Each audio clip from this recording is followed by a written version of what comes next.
One of the ways we lose self-trust is by learning not to trust what we enjoy. So pleasure belongs in eating.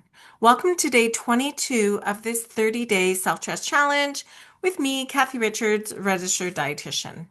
So today I wanted to bring up the idea of pleasure when it comes to food, okay?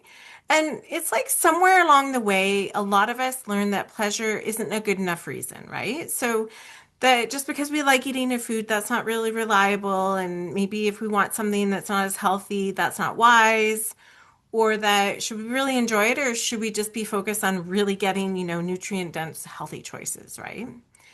So then we start to choose based on rules, on what makes sense, on what feels right or productive in whatever case. And slowly we stop listening to that quiet inner voice that just says, like, I like this, I want this, it would feel good to have that, right? And it's not because that voice disappears, but because we stop believing that we can trust ourselves, because it doesn't align with all these rules and guidelines that society puts in place to keep us safe, right?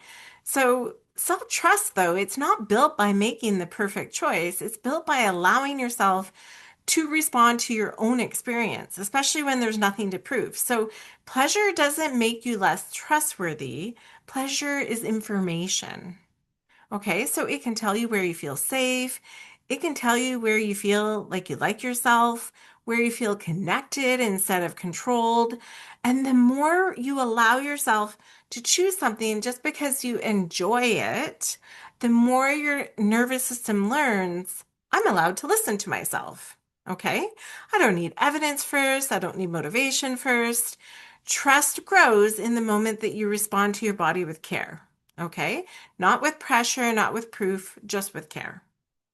So, an example of that might be, thinking I had a hard day and I want to eat food for comfort today. So, I might pick a meal that my mom always made when I was younger, or make cookies like my mom always made. I can remember walking in the house and it was comforting to have that smell. That is trust. That's self-trust. Doing something that you know is going to bring you pleasure, not because it's right or it fits in your rules or whatever plan you're on, but because you trust yourself. Okay? So today's invitation for day 22, I want you to choose something you generally enjoy. Okay, so that could be a food, it could be a way that you're preparing it, it could be a timing or an environment. Maybe you take your work and you go somewhere else, like coffee shop or something to work today because that feels good.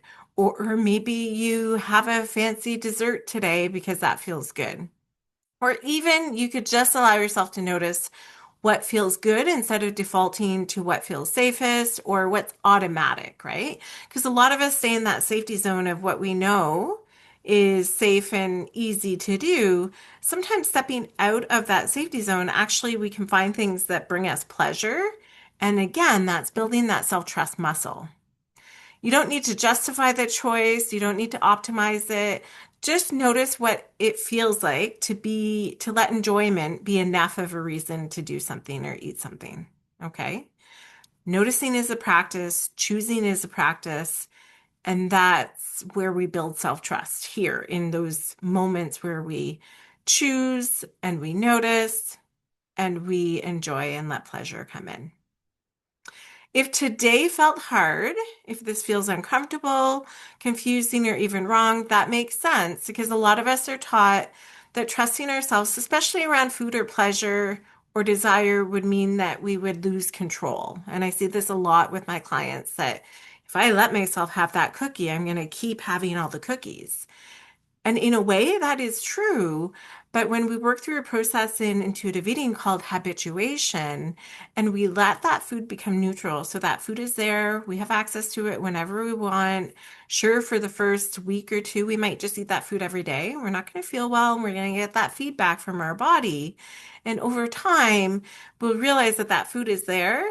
We might not realize that we don't even like it. Or we might allow ourselves to have it when we really want it or when we need that comfort, but we recognize that we're able to stop and it takes it off that pedestal and makes it less of that push-pull energy.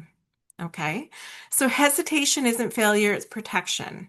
So you don't have to force yourself to feel ready to allow yourself to have some kind of pleasure today because self-trust isn't built by pushing past resistance. Okay. It's built by meeting yourself with patience inside of it. So if pleasure feels really unsafe or comfortable, then maybe just noticing that hesitation is how you're building self-trust with yourself today.